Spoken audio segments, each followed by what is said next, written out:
Movie start होती है हमारे मेन कैरेक्टर के आँख खोलने से। जेक सली वो अपनी लाइफ पीसफुली पेंडोरा पर जी रहा होता है अपने फैमिली के साथ। जेक सली ओमाटी काया ट्राइब का लीडर भी होता है। जेक सली और उसकी वाइफ नेटेरी के 5 बच्चे होते हैं, जिसमें से 2 बेटे नेटेयम और लोआक और तीसरी छोटी बच्ची टाक और एडॉप्टेड डॉटर कीरी और ह्यूमन बॉय जिसका नाम है स्पाइडर। कीरी और स्पाइडर ये दोनों एडॉप्टेड बच्चे होते हैं। कीरी होती है साइंटिस्ट ग्रीस की बच्ची। स्पाइडर वो बच्चा होता है जो पेंडोरा पर छूट गया था जब सारे इंसान पेंडोरा को छोड़कर धरती पर वापस चले गए थे पिछले मूवी के पार्ट में। ये सारे बच्चे आपस में खेलते हैं, झूमते हैं और खुशी से रहते हैं और एक दूसरे का ख्याल भी रखते हैं, एक फैमिली की तरह। लेकिन यहाँ पर नेट्री को स्पाइडर बिल्कुल भी पसंद नहीं, क्योंकि वो एक कर्नल का बच्चा होता है जिसे नेट्री ने पिछले मूवी के पार्ट में मार दिया था, क्योंकि कर्नल एक बहुत ही खूंखार और जालिम ऑफिसर था। यहाँ जैक बताता है कि स्पाइडर इसीलिए पेंडोरा पर रह गया था क्योंकि वो बहुत ही छोटा था स्पेस ट्रेवल करने के लिए, क्योंकि स्पेस ट्रेवल करने के लिए हाइबरनेशन मोड पे जाना होता है। यहाँ हम देखते हैं कि स्पाइडर का रूप रंग बिल्कुल इंसान जैसा है, लेकिन वो अपने आप को एक नावी ही मानता है क्योंकि वो नावी के तौर तरीके और उसी के जैसे रहने लगता है बचपन से ही। यहाँ हम देखते हैं कीरी और स्पाइडर के बीच एक अनोखा कनेक्शन होता है। एक रात जब नेटेरी और जैक आसमान की तरफ देख रहे होते हैं तब उन्हें एक रोशनी नजर आती है। फिर देखते ही देखते पता चलता है कि ये कोई तारा नहीं, ये एक स्पेसशिप है जो धरती की तरफ बढ़ रही है। और जैसे जैसे स्पेसशिप धरती की तरफ बढ़ रही है और लैंडिंग कर रही है तो इसकी हीट से और इसके प्रभाव से जंगल में आग लग जाती है। बहुत सारे पेड़ पौधे और जंगली जानवर जल जाते हैं। स्पेसशिप लैंड होते ही स्पेसशिप से बड़े बड़े रोबोटिक मशीन्स हथियारों से लैस होकर बाहर निकलते हैं और बचे कुचे जो आसपास के जानवरों को और पेड़ पौधों को तबाह करते हुए अपने रास्ते से आगे बढ़ते हैं। इस तबाही वाले मंजर को दूर खड़े होकर जेक सुली और नेटेरी देख रहे होते हैं और फूट फूट कर रोने लगते हैं और सदमे में चले जाते हैं कि ये इंसान फिर से वापस आ गए। इंसान इन बड़े बड़े स्पेसशिप पर पेंडोरा पर कॉलोनीज बनाने आए हैं। अब यहाँ से सीन शिफ्ट होता है ह्यूमन लेबोरेटरीज पे, जहाँ पर कई सारे डॉक्टर्स एक बॉडी को देख रहे होते हैं। फिर हमें पता चलता है कि इन साइंटिस्ट और डॉक्टरों ने मिलकर एक नावी क्लोन बना लिया है और ये क्लोन किसी और का नहीं, एक कर्नल का है जो पिछले मूवी में मारा गया था। बट फर्क सिर्फ इतना है कि ये एक अवतार के रूप में है। यहाँ पर होता यूं है कि सारे साइंटिस्ट मिलकर जो कर्नल की मेमोरीज होती है ठीक मरने से पहले, वो सारी मेमोरीज और रिकॉर्डिंग्स इस अवतार में फीड कर देते हैं। अब कर्नल के इस अवतार को सब कुछ याद होता है सिवाय उसकी मौत के, कि उसकी मौत कैसे और किसने की थी। अब साइंटिस्ट और डॉक्टरों ने मिलकर कर्नल के साथ साथ उस जंग में जितने भी सोल्जर मर गए थे उन सब के क्लोन्स बना लिए थे। अब सीन शिफ्ट होता है और हम देखते हैं कि जेक सुली और उसके साथी मिलकर एक इंसानी ट्रेन पर हमला करते हैं जिस पर खूब सारा सप्लाईज और एमुनेशन होता है। इसी ऑपरेशन के दौरान जेक सुली का बेटा लोआक इसकी ऑर्डर्स को नहीं मानता है और घायल हो जाता है। जेक लोआक पर गुस्सा करता है और उसे अनुशासन पर एक लेक्चर देता है। अब यहाँ से सीन शिफ्ट होता है मिलिट्री बेस पर, जहाँ कर्नल अपने सीनियर ऑफिसर से मिलता है, जनरल आर्मोरे, जो उसे नावी फ्लाइंग पार्टनर के बारे में बताती है। इसका नाम स्काउन होता है, जो इनके हेलीकॉप्टर्स पर अटैक करते हैं नाविक के साथ मिलकर। इसकी वजह से इनके कामों की स्पीड धीमी हो जाती है। अब ये सुनकर कर्नल एक मास्टर प्लान बनाता है और पेंडोरा पर इन्वेड करता है और ये उसी जगह जाता है जहाँ पर पिछली बार इसने लड़ाई की थी। अब सीन शिफ्ट होता है और हम देखते हैं कि कर्नल अपने साथियों के साथ उसी जंगल में पहुंचा है जहाँ पर इसकी मौत हुई थी। बट यहाँ पर हम देखते हैं कि इनके बीच इसी जंगल में जेक के बच्चे खेल रहे हैं। इसी के बीच कर्नल को अपना रोबोटिक सूट दिखाई पड़ता है और वहाँ पर देखता है कि कर्नल के कंकाल पड़े हैं और इस रोबोटिक सूट पे इसी का नाम लिखा हुआ है। अब ये सब कुछ लोआक ऑब्जर्व कर रहा होता है और ये सारी इन्फॉर्मेशन वो अपने पिता जेक को ट्रांसमीटर के थ्रू दे देता है। जेक उन बच्चों को सुझाव देता है कि चुपचाप उस जंगल से वापस निकल जाओ और उनसे दूर रहो। अब जेक और नेटेरी उसी जंगल में बच्चों की सेफ्टी के लिए जा रहे होते हैं। बदकिस्मती से ये सारे बच्चे पकड़े जाते हैं उस कर्नल के द्वारा। कर्नल उन सारे बच्चों के फिंगर्स पर एक नजर मारता है और उसे पता चलता है कि ये कोई नेचुरल नाविक नहीं है, ये एक अवतार है, क्योंकि इनकी उंगलियां में 5 उंगली है जबकि नेचुरल अवतार के रूप में 4 उंगलियां होती है। ठीक उसी वक्त नेटेरी वहां पहुंच जाती है और उनके एक सोल्जर पर तीर चलाकर उसे मार देती है। हम आगे देखते हैं कि इसी गुत्थम गुत्थी में जेक और नेटेरी अपने सारे बच्चों को बचा लेती है सिवाय स्पाइडर के। स्पाइडर कर्नल के हाथों पकड़ा जाता है और कर्नल इसे अपने साथ शिप पर ले जाता है। अब यहाँ से सीन शिफ्ट होता है और देखते हैं कि कर्नल स्पाइडर से इंटरोगेशन कर रहा है। कर्नल जैसे ही उस बच्चे से अपना नाम पूछता है, नाम जानते ही वो समझ जाता है कि ये उसी का बच्चा है। यहाँ से सीन शिफ्ट होता है और हम देखते हैं कि जेक नेटेरी से जाकर कहता है कि अब हमें ये जंगल छोड़ना होगा क्योंकि इंसान वापस से आ गए हैं और उन्हें ढूंढ रहे हैं, और है कि मुझे स्पाइडर की चिंता है क्योंकि वो स्पाइडर से वो सारी इन्फॉर्मेशन निकलवा लेंगे और उन्हें इस लोकेशन का पता चल जाएगा और हमारी वजह से इस कबीले के सारे लोग मुसीबत में पड़ जाएंगे। अब जेक जैसे तैसे नेटेरी को मना लेता है कि हमें ये कबीले छोड़कर चले जाना चाहिए क्योंकि कर्नल को पता है कि कर्नल को नेटेरी ने ही मारा था। अब यहाँ से सीन शिफ्ट होता है और हम देखते हैं कि स्पाइडर के ऊपर बहुत भयंकर सा टॉर्चर किया जा रहा था ताकि उससे इन्फॉर्मेशन निकाली जा सके और इस सारे टॉर्चर सीनियर ऑफिसर एडमोड कर रही थी। इस टॉर्चर को देखकर कर्नल को दया भावना उत्पन्न होती है और इस टॉर्चर को वो रोक देता है। स्पाइडर अपने नावी लोगों के लिए काफी वफादार होता है और वो कोई इन्फॉर्मेशन इन इंसानी लोगों को नहीं देता है। कर्नल सीनियर ऑफिसर एडवर्ड से मिलता है और कहता है कि मैं खुद इसे अपने तरीके से इन्फॉर्मेशन निकलवा लूंगा। फिर अगले सीन में हम देखते हैं कि कर्नल स्पाइडर से मिलता है उसके चेंबर में और उसे यकीन दिलाता है कि वो कोई बुरा आदमी नहीं है और उसे कहता है कि मैं उसे धरती पर ले जाने आया हूँ क्योंकि वो उसका बेटा है। ये बातें सुनकर स्पाइडर के दिल में सरलता आ जाती है। अब वो इन्फॉर्मेशन देने लगता है। अब हम अगले सीन में देखते हैं कि जेक और उसकी पूरी फैमिली ओमाटी काया ट्राइब्स को छोड़कर जा रहे हैं और अपने स्काउन पर बैठकर उड़ जाते हैं और काफी दिनों के सफर के बाद ये एक जगह पर पहुंचते हैं जिस जगह का नाम होता है है मेटकाइना। अब यहाँ पर हम देखते हैं कि एक अलग टाइप की नावी प्रजाति रहती है जो सिर्फ पानी में रहना पसंद करते हैं और पानी में ही शिकार करते हैं, और इनकी माँ एवा भी पानी के अंदर ही होती है। यहाँ की नावी ट्राइब जेक सली की ट्राइब से अलग होती है। इनका रंग रूप इनसे अलग होता है। जैसे ही यहाँ के नावी लोग जेक और उसके परिवार को देखते हैं तो ये नावी लोग जेक और उसके परिवार के रंग रूप का मजाक उड़ाने लगते हैं, और देखते ही देखते इनके ट्राइब का सरदार आ जाता है जिनका नाम होता है टोनोवारी। साथ में इसकी वाइफ भी होती है। सरदार की वाइफ बोलती है कि जेक और उसके परिवार यहाँ सर्वाइव नहीं कर पाएंगे, इनके हाथ पतले हैं, हाथों में पंजे चौड़े नहीं है। पर यहाँ जेक अपने परिवार के लिए बोलता है कि हम इस पानी की दुनिया में अडाप्ट कर लेंगे बहुत ही कम समय में और पूरी कोशिश करेंगे। फिर वो बताता है कि वो कैसे सानों के द्वारा हंट किया जा रहा है। ये सब बातें सुनकर टोरोवारी एग्री हो जाता है उनको इस कबीले में पनाह देने के लिए, और अपने कबीले वालों को आदेश देता है कि इन्हें जल्द से जल्द स्विमिंग करना और यहाँ के तौर तरीके सिखाने के लिए। कबीले का सरदार अपना एक बेटा देता है जेक सली के बच्चों को यहाँ के तौर तरीके सिखाने के लिए। अब यहाँ से सीन शिफ्ट होता है और हम देखते हैं कि टोनोवारी के बच्चे जेक सली के बच्चों को स्विमिंग के कुछ बेसिक्स सिखा रहे होते हैं। इसी के बीच टोनोवारी का बड़ा बेटा लोवैक पर एक शरारत करता है और उसे एक सी क्रीचर से कनेक्ट करवाता है। जैसे ही कनेक्ट होता है वो आउट ऑफ कंट्रोल हो जाता है और लोवैक को समुद्र के गहराइयों तक ले जाता है। ये सब देखते हुए टोनोवारी के बच्चे हंसने लग जाते हैं। बट इन सब के बीच सरप्राइजिंग बात यह है कि कीरी समुद्र के नीचे मेडिटेशन कर रही होती है और अपने आप को इस समुद्र के माँ ईवा से जोड़ रही होती है, और उसे खुद भी यकीन नहीं हो रहा कि वो ये सब कैसे कर रही है। अब कीरी पानी में पूरी तरह अडॉप्ट हो चुकी है और वो वहाँ के क्रिएचर्स को भी कनेक्ट कर पा रही है। अब कुछ दिन ऐसे ही बीत जाते हैं और एक दिन हम देखते हैं कि टोनोवारी के बच्चे कीरी को बीच पर ले जाकर उसका मजाक उड़ा रहे होते हैं, उसके रंग रूप और उसके हाव भाव का। ये सब देखते हुए जैक का बड़ा बेटा लोआक वहाँ आ जाता है और टोनोवारी के बच्चों पर वार करता है और दोनों के बीच में गुत्थम गुत्था की लड़ाई होने लगती है। जब जेक को पता चलता है तो वो अपने बच्चे लोआक पर गुस्सा करता है और टोनोवारी के बच्चे से माफी मांगने के लिए बोलता है क्योंकि वो इस कबीले का सरदार का बच्चा है। अब लोआक माफी मांग लेता है, पर हम देखते हैं कि टोनोवारी का जो बड़ा बेटा है वो अंदर ही अंदर बदले की आग में झुलस रहा है। अब अगले दिन लोआक को सबक सिखाने के लिए वो लोआक को समुद्र के बीच ले जाता है ट्रेनिंग के नाम पर लोआक को ये पता नहीं होता कि यहाँ पर डेंजरस क्रिएचर भी रहते हैं। फिर वो देखता है कि ट्रेनिंग के दौरान सारे बच्चे गायब हो जाते हैं और वहाँ सिर्फ लोआक रह जाता है। तब लोआक देखता है कि एक बहुत बड़ा क्रिएचर उसके बगल से निकल जाता है। उसे पता चल जाता है कि ये क्रिएचर उसे यहाँ खाने आया है। बचते बचाते वो समुद्र की गहराइयों में चला जाता है और मदद की गुहार लगाता है, पर उसके आसपास कोई नहीं होता। काफी देर पानी में रहने से उसकी सांस फूलने लगती है। फिर वो सतह पर आने की कोशिश करता है, पर वो देखता है कि वो बड़ा सा क्रिएचर ठीक इसके सामने होता है और इसकी तरफ बढ़ रहा होता है। तो लोआक समझ जाता है कि अब इसका सामना करना होगा। जैसे ही वो इसके नजदीक पहुंचता है, पर इसी वक्त अचानक से इससे भी बड़ा एक क्रिएचर जिसका नाम होता है पायाकैन, जो इसे टक्कर मारकर इसे मार देता है और लोआक को बचा ले जाता है। पायाकैन एक इंटेलिजेंट क्रिएचर होता है जैसे कि डॉल्फिन। अब वो जैसे ही लोआक को बचाता है और लोआक और इसमें दोस्ती हो जाती है और लोआक देखता है कि पायाकैन के फिन में एक नुकीली चीज फंसी हुई है। लोआक इस नुकीली चीज को निकाल फेंकता है और दोनों में एक गहरी बॉन्डिंग हो जाती है। लोआक देखता है कि इसका एक फिन आधा कटा हुआ है और यहाँ बैकग्राउंड में हमें पता चलता है कि ये जो पायाकैन है ये एक टुलकुन है जो कि एक परिवार की तरह माना जाता है यहाँ के ट्राइब्स के लिए, जो शांति, पीस, इंटेलिजेंट और उम्मीद का प्रतीक है।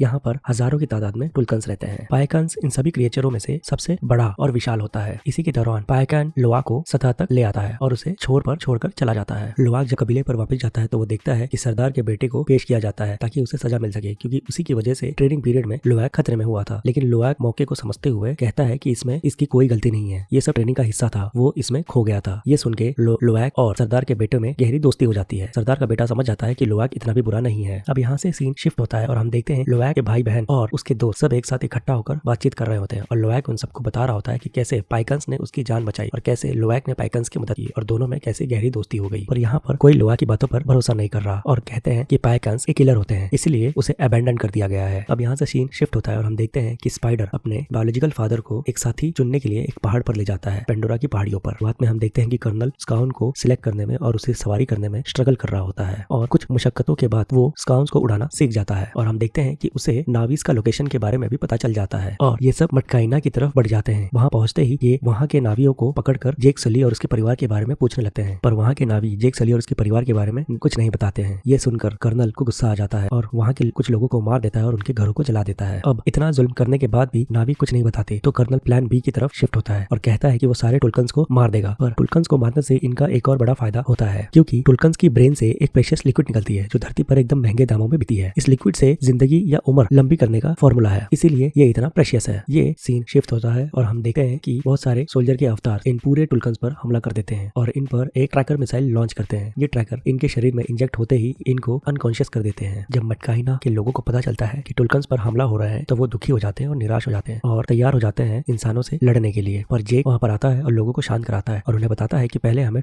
टुलकन्स को ट्रैकर के बारे में बताना होगा, क्योंकि ट्रैकर की वजह से ही हम फ्यूचर के हमलों पर रो पाएंगे। जैसे ही ये बात लोआक सुनता है वो तुरंत ही अपने दोस्त पाइकन को ट्रैकर के बारे में बताने निकल जाता है। अब लोआक के साथ कुछ लोग और जुड़ जाते हैं और निकल जाते हैं समुद्र के रास्ते। कुछ दूर जाने पर उन्हें पाइकन्स दिख जाते हैं। इसी दौरान सोल्जर्स की कुछ टुकड़ी सबमरीन लेकर उनकी तरफ बढ़ रहे होते हैं पाइकन्स और टुल्कन का शिकार करने। और ये चीज लुआक देख लेता है और तुरंत ही अपने पिता को इन्फॉर्म कर देता है ट्रांसमीटर की मदद से। लुआक और उसके दोस्त किसी तरह से ट्रैकर को पाइकन्स के शरीर से निकाल देते हैं और पानी के नीचे जाकर छुप जाते हैं। अब दूसरे सीन में हम देखते हैं कि जेक कबीले के सरदार टोनोवारी के पास जाता है और बोलता है कि हमारे बच्चे गायब हैं। ये सुनते ही कबीले के सरदार एकदम अटैकिंग मोड में आ जाता है और सारे कबीले वासियों को बच्चों को बचाने के लिए बोलता है। देखते ही देखते सारे निटायम के लोग अटैक करने निकल जाते हैं और दूसरी तरफ कर्नल अपने टुकड़ी को आदेश देता है कि टुल्कन पर अटैक करने के लिए और जेक के बच्चों को ढूंढने के लिए। कुछ देर बाद कर्नल को कीरी और टुक मिल जाते हैं और वो उन्हें पकड़ लेते हैं जाल की मदद से। लुआक उन दोनों को बचाने की कोशिश करता है और उनको बचाने की कोशिश में खुद उस जाल में लटक कर शिप तक पहुंच जाता है। कर्नल शिप में आता है और उन तीनों को रेलिंग पर हथकड़ियों से बांध देता है और लुआक के गले से ट्रांसमीटर निकाल देता है और स्पीकर से अनाउंसमेंट करता है जे को सरेंडर करने के लिए, नहीं तो वो उनके बच्चों को मार देगा। अब जे को कोई चारा नहीं दिखता और वो अपने आप को सरेंडर कर देता है। उसी वक्त पाइकन देखता है कि उसका वो खास दोस्त हथकड़ियों में जकड़ा हुआ है। तब वो एक बड़ी सी छलांग लगाता है, पानी से उछलकर सीधे शिप पर आके लैंड करता है। लैंड होते ही वो अपने फिन और अपने पूंछ की मदद से मशीनरीज और उसके आदमियों को पानी में फेंक देता है। इसी मौके का फायदा उठाकर जेक और उसके साथी हमला कर देते हैं। यहाँ मटिकाइना के लोगों को बच्चों को भी बचाना था और बदला भी लेना था। इसी दौरान स्पाइडर शिप के सारे कंट्रोल्स को तोड़ देता है। इसकी वजह से कर्नल का शिप पहाड़ों के छोटे टुकड़ों से टकरा जाता है और समुद्र का पानी शिप में घुसने लगता है। इसी बीच जेक का बेटा नेटेयम लुआक, कीरी और टुक को बचा ले जाता है और नेटेयम सबको ले जाने के लिए जाता है, पर लुआक मना कर देता है और कहता है कि मैं स्पाइडर के बिना यहाँ से नहीं जाऊंगा। अब नेटेयम भी लुआक का साथ देता है। स्पाइडर को ढूंढते ढूंढते कुछ देर बाद उन्हें स्पाइडर मिल जाता है और वो सब लौटने लगते हैं। अब कर्नल उन्हें भागते हुए देख लेता है और उन पर ओपन फायर करता है। फायरिंग करने के दौरान नेटेयम पर गोली लग जाती है और नेटेयम घायल हो जाता है। लुआक और स्पाइडर तुरंत ही नेटेयम को जेक और नेत्री के पास ले जाते हैं, पर उसका खून इतना निकल चुका होता है कि वो बचता नहीं है और मर जाता है। अपने बच्चे को मरता देख नेटेरी रोने लगती है और गुस्से से आग बबूला हो जाती है। इसी बीच हम देखते हैं कि कर्नल किसी तरह कीरी और टुक को बंदी बनाने में सफल हो जाता है और वो जेक को ट्रांसमीटर की मदद से कनेक्ट करता है और कहता है कि तुम्हारे दोनों बच्चे मेरे कब्जे में है। ये सुनते ही जेक नेटेरी को शांत करता है और अपने बच्ची को कर्नल से बचाने के लिए प्लान बनाता है। अब दोनों निकल जाते हैं बच्ची को बचाने के लिए रेज और गुस्से से। हम देखते हैं कि जेक शिप तक पहुंच चुका है और वहां पर एक धमाका करता है और कर्नल के कुछ आदमी मारे जाते हैं। नेटेरी भी धमाके के बाद पहुंच जाती है और बो एंड एरो से शूट करने लगती है और काफी सारे सोल्जर्स को मार गिराती है। ये दोनों लगभग सारे सोल्जर्स को मार देते हैं। इसी दौरान जेक को टुक मिल जाती है और उसे छुड़ा लेते हैं। ठीक इसी वक्त कर्नल भी आ जाता है, लेकिन उसके चंगुल में होती है कीरी जिसके गर्दन पर होती है चाकू और जे को धमकी देता है कि अपने हथियार डाल दे वरना वो कीरी को जान से मार देगा और जे ठीक ऐसा ही करता है। पर पलक झपकते ही हम देखते हैं कि नेत्री स्पाइडर को जकड़ लेती है और उसे मारने की धमकी देती है, पर कर्नल को लगता है कि नेत्री ऐसा नहीं कर सकती। लेकिन कर्नल को कहाँ पता कि नेत्री का गुस्सा किस आसमान पर है। वो अपना चाकू उठाती है और उसके छाती पर एक कट लगाती है। खून देखकर ही कर्नल चिल्ला पड़ता है और नेत्री को रोक देता है और कीरी को छोड़ देता है। कीरी, टुक और नेत्री वहाँ से जाने लगते हैं। जेक भी जाने लगता है, पर जेक समझ जाता है कि ये दोबारा आएगा, इसलिए इसे ये लड़ाई आज यहीं पर खत्म करनी होगी। तो जेक अपने बीवी बच्चों को यहाँ से जाने बोलता है और जेक मैदान में कूद जाता है कर्नल से लड़ने के लिए। अब हम देखते हैं कि इन दोनों की hand to hand combat battle होती है। दोनों एक दूसरे पर बराबरी का वार करते हैं क्योंकि दोनों अब नावी हो चुके हैं। पर अंत में हमारा हीरो जीत जाता है और कर्नल को पानी के नीचे ले जाकर उसे डुबाकर मार देता है। और हम देखते हैं कि पानी में ज्यादा देर रहने से जेक की सांसें फूलने लगती है और वो डूबने लगता है। लेकिन ठीक एंड वक्त लुआक आकर उसे बचा ले जाता है और उसी वक्त पाइकन भी आ जाता है और पाइकन इन दोनों को लेकर छोर पर चला जाता है। पर अगले सीन में हम देखते हैं कि स्पाइडर भी पानी में आकर अपने बायोलॉजिकल फादर कर्नल को बचाने की कोशिश करता है और हमें पता चलता है कि कर्नल मरा नहीं है, अभी भी जिंदा है। छोर पर आने पर कर्नल उसे अपने साथ पृथ्वी पर चलने के लिए कहता है, पर स्पाइडर उसे मना कर देता है और कहता है कि मेरी असली फैमिली यहीं पेंडोरा पर है। मूवी के लास्ट में हम देखते हैं कि जेक और उसका फैमिली और पूरा मकाइना ट्राइब नेटेयम के बॉडी को समुद्र के गहराइयों में दफनाते हैं माँ ईवा की गोद में और माँ ईवा उसे अपने अंदर संभाले जाती है। और मूवी के एंड में हम देखते हैं कि जेक अपने नेटेयम के साथ बिताए गए सारे पलों को याद कर रहा होता है और रियलाइज करता है कि उसका बेटा अब भगवान के पास स्वर्ग में है।